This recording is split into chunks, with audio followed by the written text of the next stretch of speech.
Hello everyone and welcome to today's stream. Today we are hosting the Audience Choice Roundtable for the Los Angeles Liftoff Film Festival, and we will be joined by two amazing filmmakers, Vanessa Lee and Kevin Welbeck. So I'm just about to introduce them on, but I'd just like to introduce Rupert here. So if he does bark, I do apologise. There's lots of things happening here at Pinewood today, so there's lots of commotion going on outside the door, so hopefully he will be quiet, but it will be absolutely fine. Let's get our Audience Choice winners from this year's Los Angeles Liftoff Film Festival on.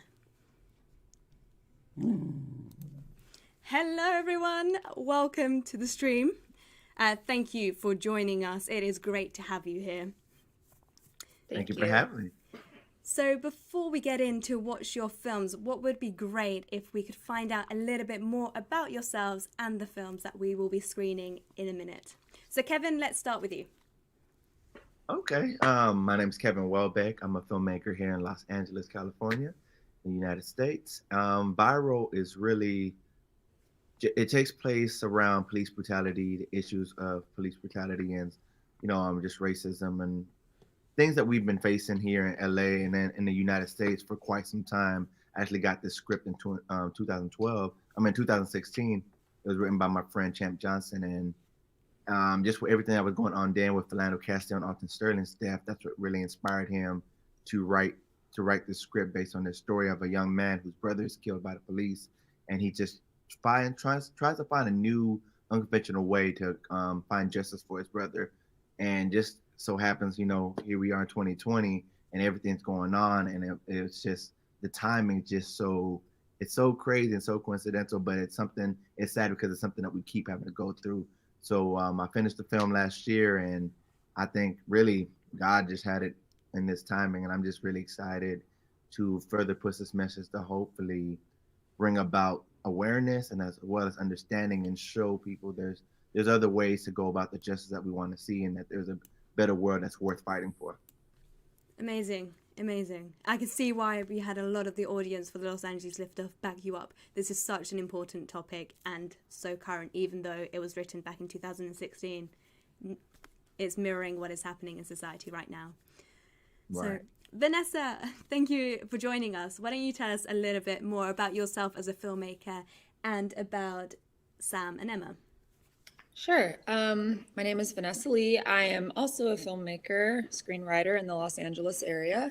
Sam and Emma is centered around two women who are in a relationship, and they have a miscarriage. They experience the tragedy of a miscarriage, and it's essentially about how this affects their relationship and all the ups and downs that they go through after the miscarriage.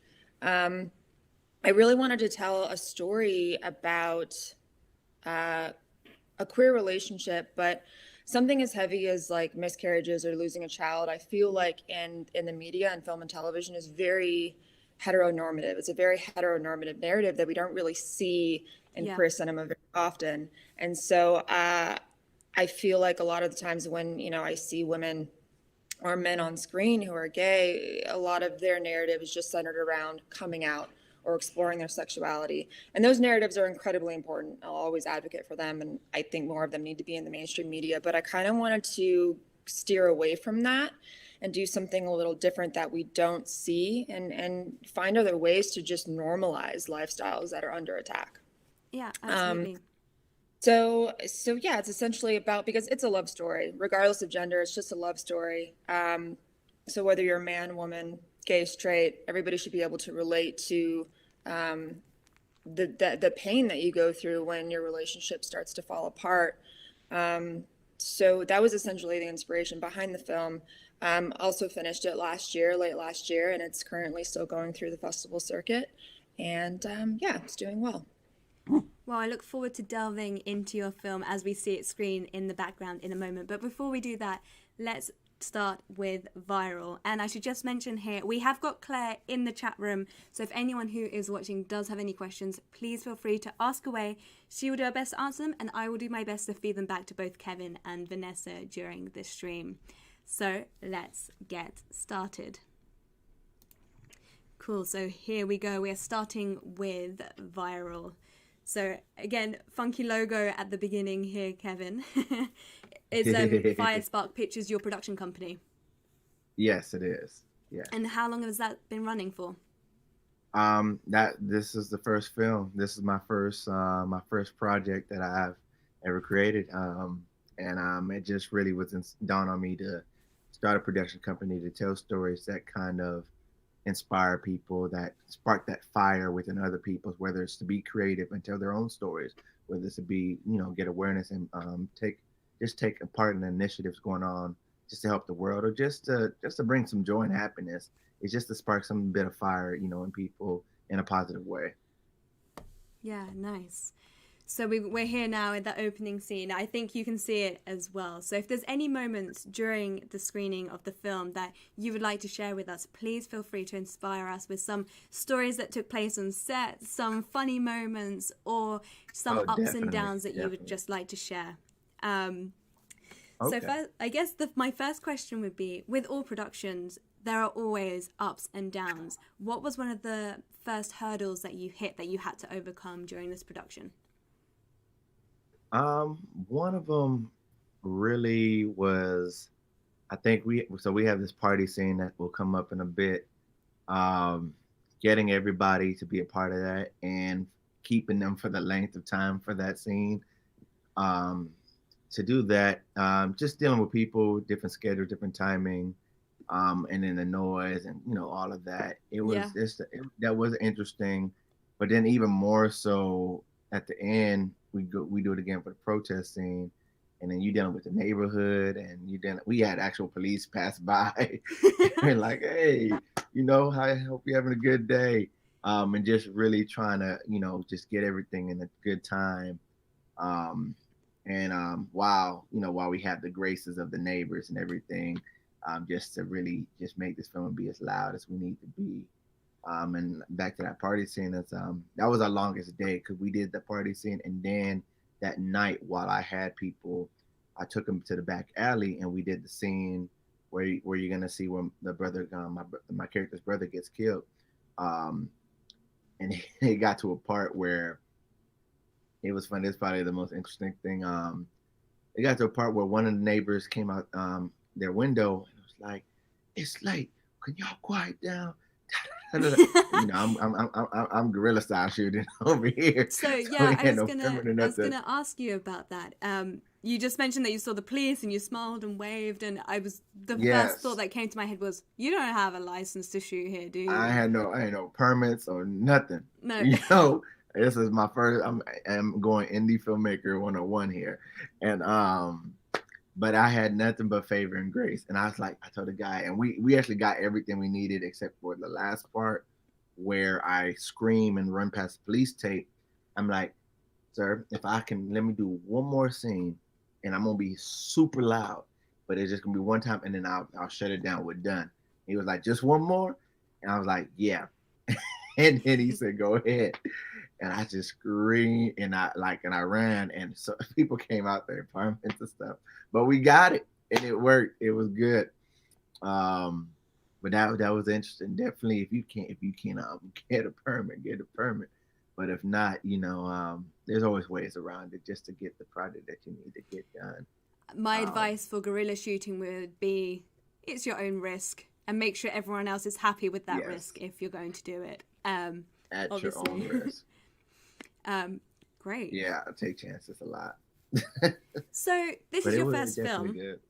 Congratulations on getting it completed. That is a huge achievement in itself. Thank you. How has the film been received on the festival circuit? It's been actually received pretty well. We've got into about, I think, close to 18 to 20 festivals so far. We won Best Inspirational Film at the Los Angeles Film Awards. We won the Social Justice Prize at the Awareness Film Festival. We won an award for, I think it's called Protest Liberation and Humanitarianism Award at the Best Shorts competition. And then we just won the Social Justice Award at the Studio City International Film Festival. So it's been doing pretty good. And then we've been to finals we got finalists at some of the other ones as well. So I'm actually pretty excited. Sorry, just to break that off, I think the scene that you were just talking about with you screaming and you were just like, just one more time, is happening as we speak. Oh yeah, that's right here. It's right here. So there we go. Crucial. So again, I can't believe you've had such good feedback from the festival circuit. That is amazing for a first film. And yeah, congratulations on that. Is there any other moments that you would like to share with us during the shoot? That way, maybe highlights. I mean, I really enjoyed back at the party scene. There's a scene where I talked to a character, Miss Pearl, and she's an older actress, older woman, Celestial. She's amazing. Such a phenomenal, and I really felt like I was talking to like a mother figure, like one of my aunties, and like in this scene, she's kind of comforting my character. Just with everything going on, and she kind of says a line that really is the premise for the film.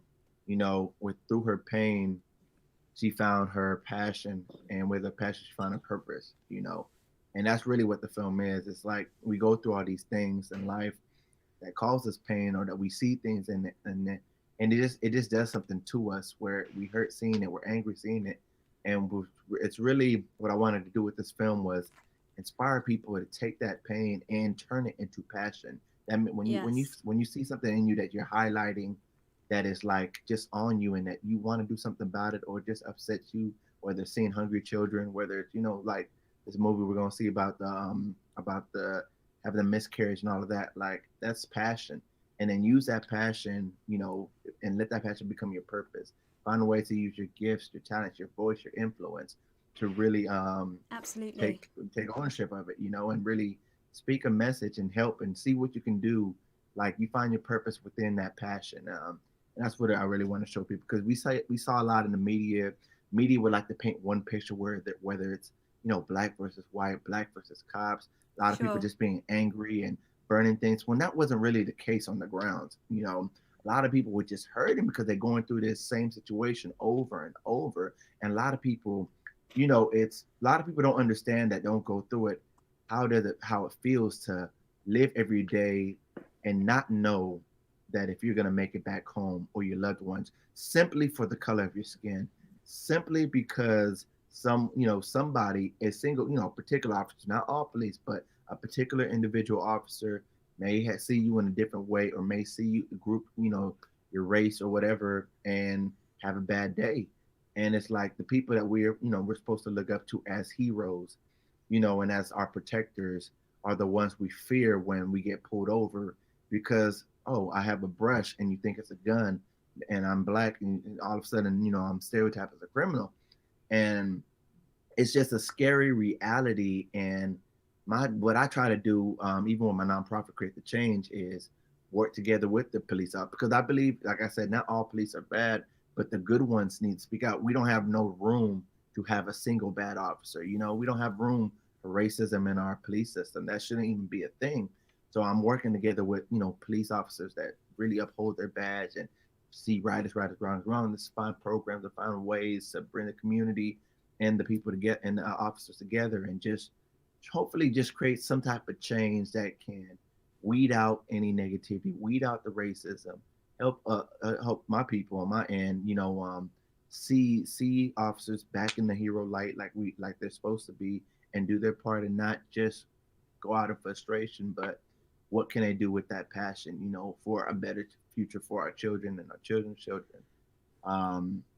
And this really is just to show that journey of hope. Like you see, like at the end, you don't really get to a conclusion because the fight is still going. We're in a fight, but you feel the tense. I want like people, like say people, non-people of color, to feel that tension in that even in the midst of hopelessness, still having to pull hope out of nowhere to, you know, keep going, because we have a history of not being able to give up, you know, from slavery to the civil rights movement, Jim Crow. We have mountains, and to any other type of person, any individual, that would be some really hopeless situations to where like, wow, y'all reality, if we really think about it, and it wasn't that long ago, y'all reality kind of sucks. And for us to still have joy and to smile and find a reason to keep going and say, hey, we're going to go past this hurdle and that hurdle. And we believe in that one day we will find a world where there is equality and love and that we are seen as equal fully. That's just a strength that I feel, humanity has in general, but definitely in the Black community that we've had to cultivate just to keep going. Um, and it's never like you see the thing, because you see a lot of comments and you see things like, well, so long ago, and why are you blaming everybody else for it? And it's like, it really wasn't, and it's still an everyday situation of this and that and laws and systemic racism. But we've come a long way, and it's still a long way to go.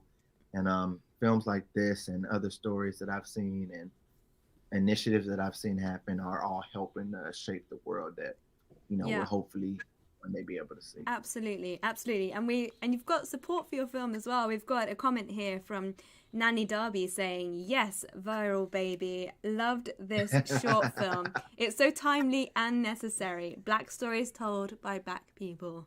So yeah, you've already touched a few people with your story. So you are a success story in itself. So that leads me on to my next question. What is next for you? Are you still carrying on down this theme and down this passion? What are you creating now?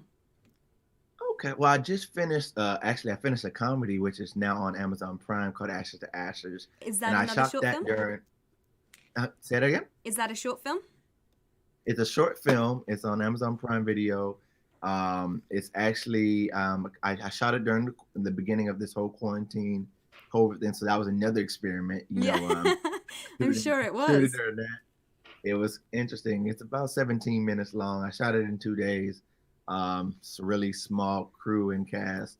And it was actually pretty good. It's got pretty good feedback, great reviews on Amazon. And it was just something to get people to enjoy, especially since Fire was going through the festival circuit.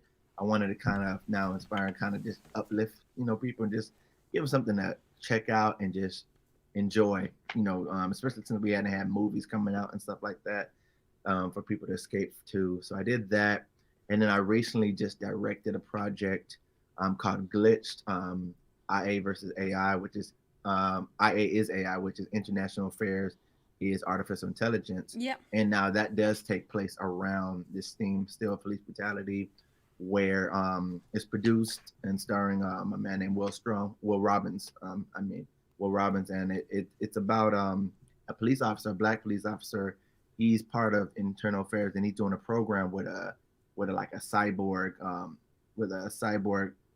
program individual, and he's Black as he looks Black as well. He's a Black man as well, but it's a cyborg, and basically through the movie you get to the end of the movie.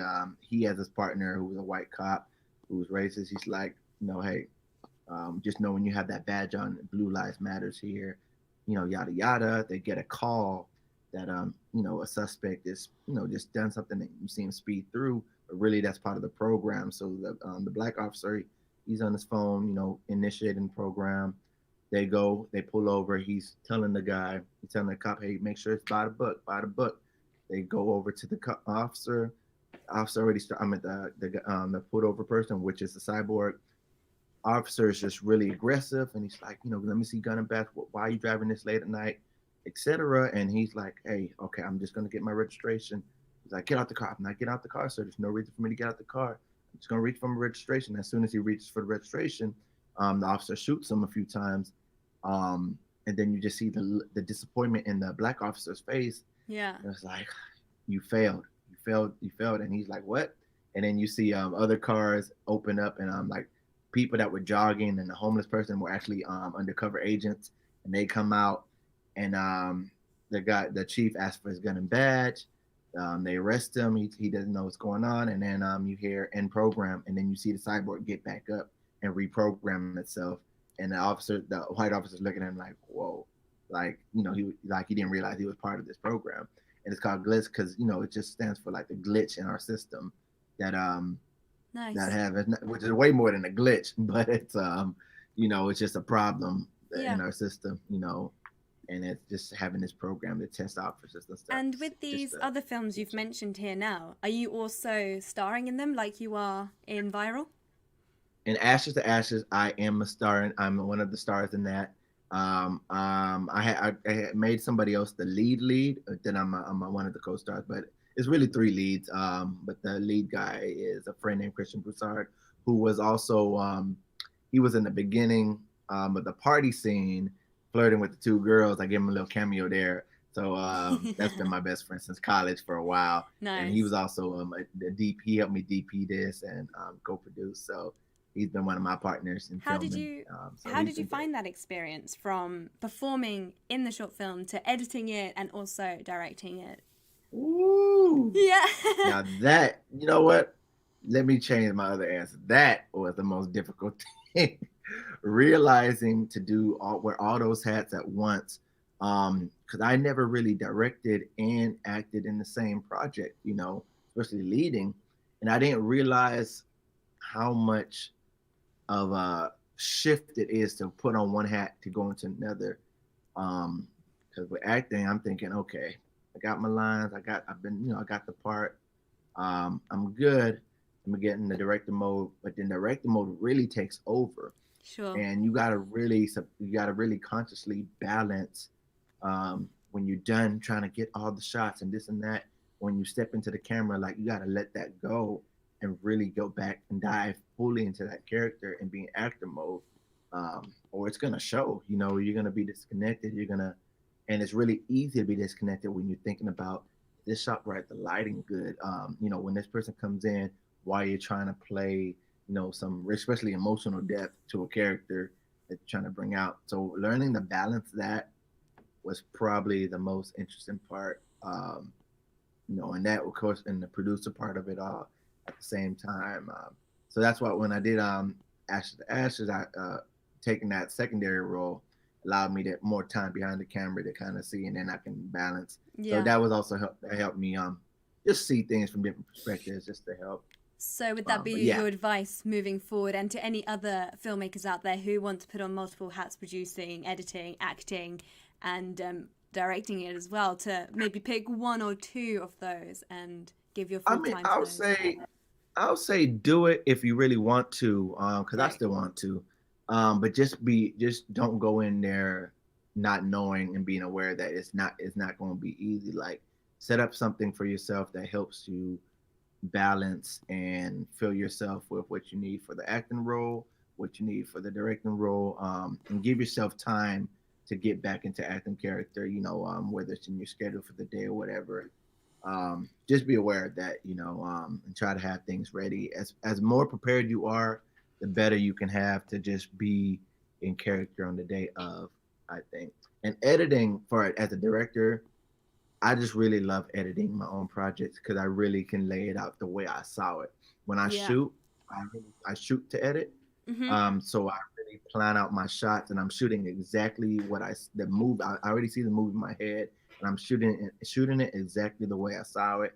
There's not really too many times where I get shots just in case, or just extra shots just because, and I can see options. Like, normally I shoot exactly what I saw, and I just put that in there, and it makes the editing process so easy, so much faster as well. And just editing is like another form of directing and telling the story you want to tell. Yeah, nice. There's a technical question here on what cameras you used during the shoot. Oh, cool. I used the Blackmagic Pocket Cinema 4K. Nice. That's been my little baby. I've been it's really good, especially for starting out filmmakers. If you really want to start out, but also with some really great quality, definitely recommend that. And then the lenses as well. Did you use standard lenses, or did you go for any different types of lenses? I had a Panasonic, a Lumix lens. I used it was a 12 to 35 millimeter. Nice. I used that for a lot of it, and then I had an Olympus 25 millimeter. It was because of the way Blackmagic's crop. It was really a 50, so it had a nice nifty 50, as well as 12 by 35, which you would double for the sensor size just because it's crop. Very cool. Great. Thank you for sharing your stories. Vanessa, is there anything you would like to add? Is there any questions you have for Kevin at all? I have no questions, but I will say, just like I haven't seen Viral yet. I don't know if we were in the same program, and just watching the little bit that I'm seeing on screen here on the YouTube channel, I'm like, there's no sound, and I'm like super engaged, and I would love to like watch it later. I'm just kind of got a little lost just seeing.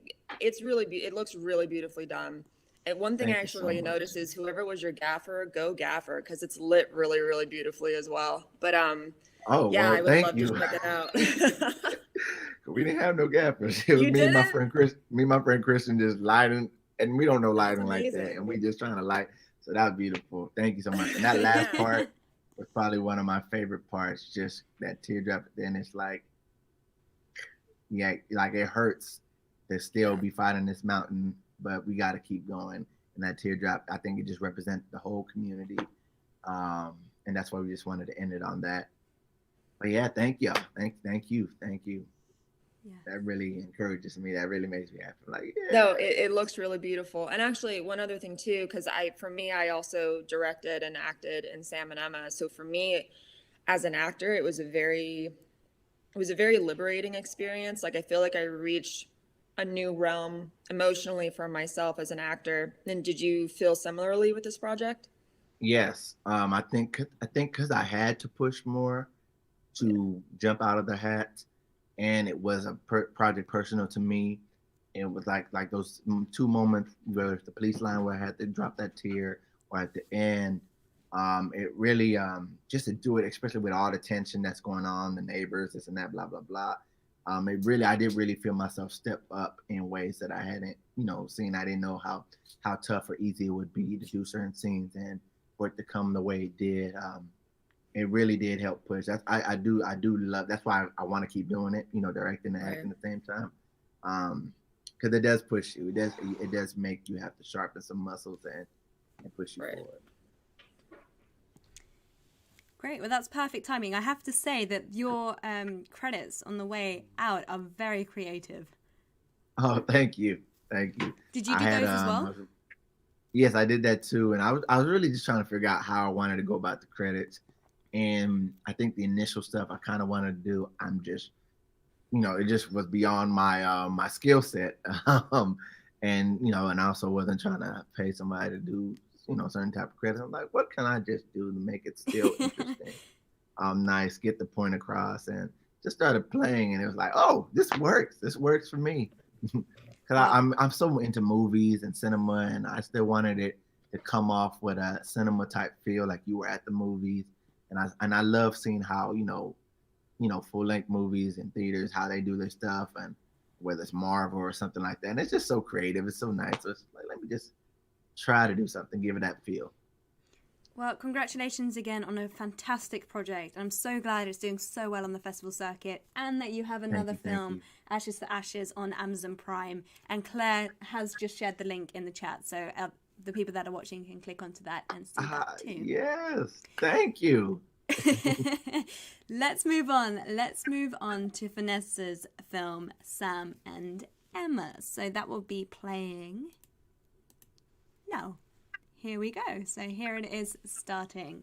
It might take a few seconds your end to start playing, but it is playing absolutely fine my side. So take us back to the introduction which you gave beautifully, Vanessa, regarding about the inspiration behind this story. It is such a topic, a taboo topic in many ways as well. So I'm so glad that you have highlighted this and are sharing your story. Thank you. Yeah.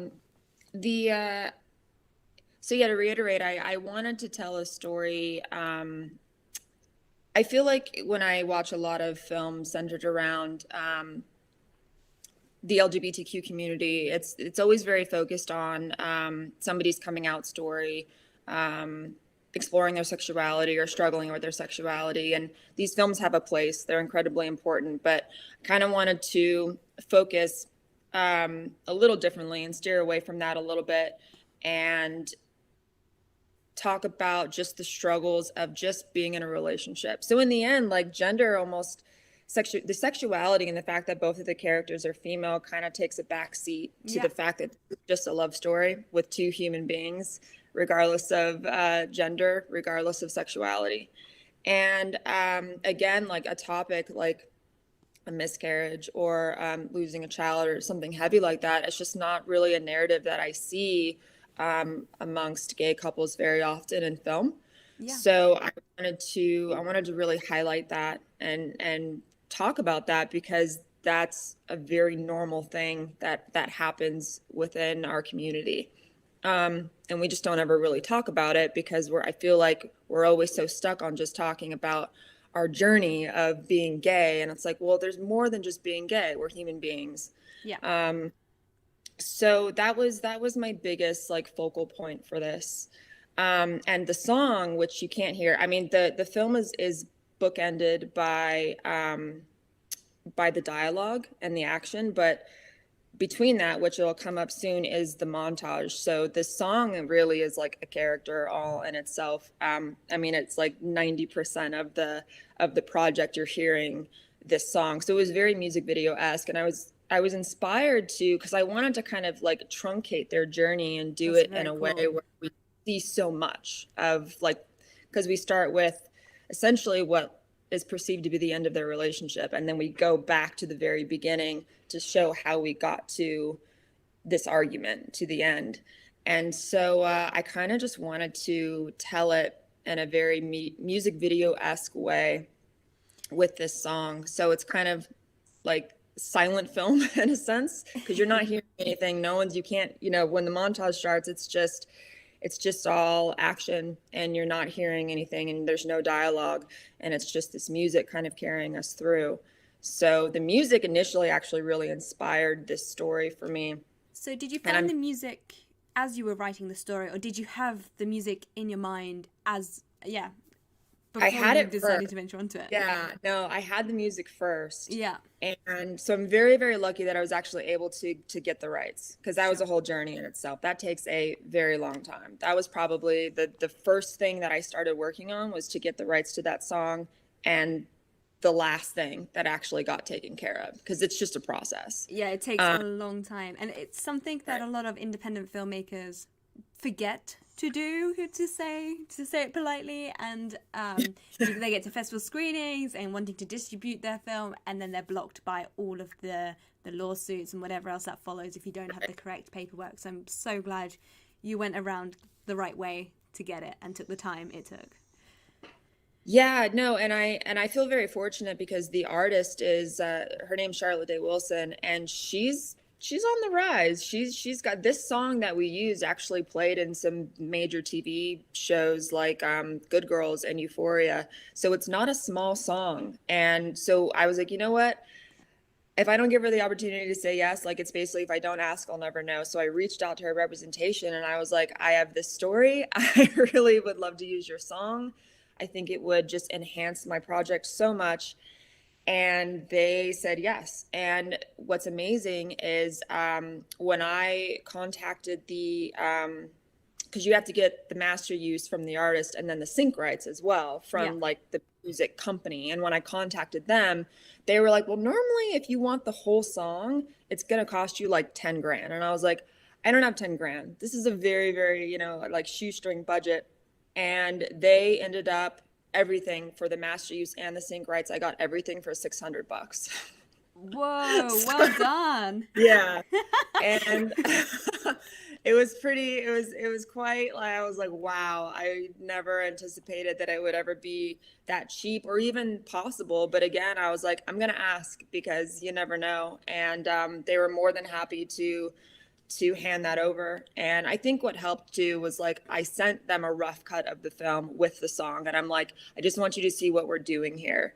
And I think that really helped a lot. I think she watched it and she liked it, and it resonated with her, and that was that. And how long do you have the rights for? So I have the rights for 2 years for the festival circuit itself. Yeah. So 2 years festival rights, and then I actually have forever rights for YouTube and Vimeo. Amazing. So I can actually post it on YouTube and I don't have to take it down, which is rare. when you see that copyright symbol pop up, you're like, no.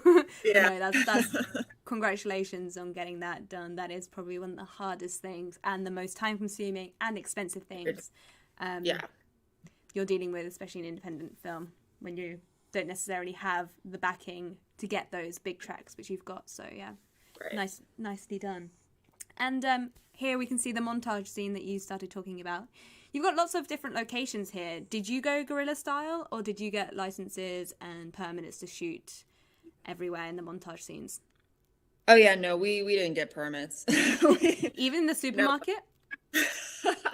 Okay, so what's crazy about the supermarket is my DP and my producer both used to work at Ralph's, at a grocery store, and so, or Safeway. And my producer was just like, well, you know what? Let me just like reach out and see if they could give us, you know, a half hour, 45 minutes to go in and shoot. And they were basically like, okay, as long as you just have like insurance, we're fine, which we did. We had insurance. And we went in there and we just basically stole a quick shot. I mean, they knew we were there, but yeah, so we didn't have to pay for any of that. Amazing. A pretty amazing producer who was able to pull that off, because I was like positive. I was like, this is a major grocery chain. How are they gonna like allow us in here? But they were okay with it. So no, but we got no permits for locations. All of like the houses that we were at were just friends places. And then like the park, some of the park stuff we just stole. And then we have some shots at a cafe, just got permission from the cafe owner, and that was that. Yeah, sometimes if you just ask, you get what you ask for. So yeah, for filmmakers who are watching, don't be afraid to ask for locations that you think may be out of your reach, essentially. Nice. Definitely. So it must have been quite fun filming, especially the montage scenes and the beginning of the relationship scenes. Were there any moments there or fun moments you'd like to share? You know, it was, so we filmed for 4 days. It was quite a marathon because we had scripted, we had about 75 scenes and we ended up mapping out over 200 shots. So we had a lot to film and we went through it all very quickly because again, we only have 4 days. Yeah. And yeah, you know, it was a lot of fun. We actually, and strategically what I wanted to do was I wanted to film all of the montage stuff first. So when we got to the end and the beginning, because all the dialogue stuff we shot on the last day, I wanted us to have all of those moments from the montage, like the good and the bad, already behind us. So when we had to basically go through the breakup scene in the beginning and then what happens at the end, you have that history. How emotional it all was. We can kind of all tap into that because we had already filmed it and it was all behind us. So on that last day, we were able to tap into the entire journey that we had already gone through. Again, all the ups, all the downs. And that's what when I was talking to Kevin about it, like for me, it was a really, as an actor, a very liberating experience because I don't think I've ever gone to those kinds of emotional depths before in anything else I've ever done. And it is very challenging to wear the director's hat and the actor's hat. And I went in kind of nervous about it because I was like, God, I don't want my performance to be compromised or to suffer because I'm focusing on this, but I also want to be there for my other actors. And I'm really lucky though, because my partner who plays Emma, Hattie Smith, she's such a phenomenal actress that she didn't take tremendous guidance. Like she didn't need it. She was able to just tap into what she needed. She was a fantastic scene partner and we just fed off of each other's energy. Nice. And it was very helpful for me because then I could just stay in character. So going back to that then, how many crew members did you have on this shoot? Did you have a first AD as well? So yeah, we, my producer ended up actually being my first AD. She also wore a lot of hats. But I had, I want to say on set, I feel like we had at least about 15, 16 people. Yeah. You know, I had my G&E department. I had my art department. I actually have second AD experience. So like I did all the call sheets and stuff myself. Yeah, we had a pretty decent sized crew. DP, first AC, second AC, Yeah, it's everybody that we really needed. beautifully Gaffer. lit and shot Yeah. throughout. What cameras did you use on the film? We used the Red Epic Dragon for Great this. camera. Yeah. Beautiful. And I don't know the lenses though. We ended up renting some really amazing lenses that my DP really wanted to use for this. And honestly, I can't tell you what they are, but yeah, very happy with the way that it looks, and the work that my DP and my gaffer did to achieve the look was exactly what I wanted. So Yeah, nice. And yeah, like I said, the lighting, because you go through so many different almost seasons as well, and yeah, inside, outside, different environments, and it's flawless throughout. So well done to your team for achieving that. So how is this doing on the festival circuit? it's doing really well. I started to submit to festivals at the beginning of this year. I believe right now we're at 11 official selections. Great. We have so far we have 9 awards under our belt, 5 nominations. I think it's won 2 Best LGBTQ Film Awards, 2 Best Drama Film Awards, recognition for acting, directing. Yeah, it's done really well so far. So, and I think we still have like 25 film festivals to hear from. I went a little crazy. That's where you don't realize how much it's going to cost to like submit to festivals. Absolutely. So when we're talking to filmmakers who are just about ready to submit, or even before they even start their productions, we say, please save at least a third of your budget for festivals and distribution and marketing, because it will swallow it up and you just don't realize. Right. Absolutely. Yeah. And it's kind of addicting. Like once you start submitting, you can't really stop. You just want to, you eventually you reach a certain point where you're like, okay, it's time to pull back. But you know, you want to get your film out there and you're excited about it. Even in the time of COVID, you just want to get it out there. And I mean, the virtual, like online festival experience has taken a little getting used to, but like, yeah, you just want to get your stuff out there and you want people to see it, and you know, when you believe in it and are passionate about it. But no, it's quite, you don't realize how expensive it's going to be once you get to that part.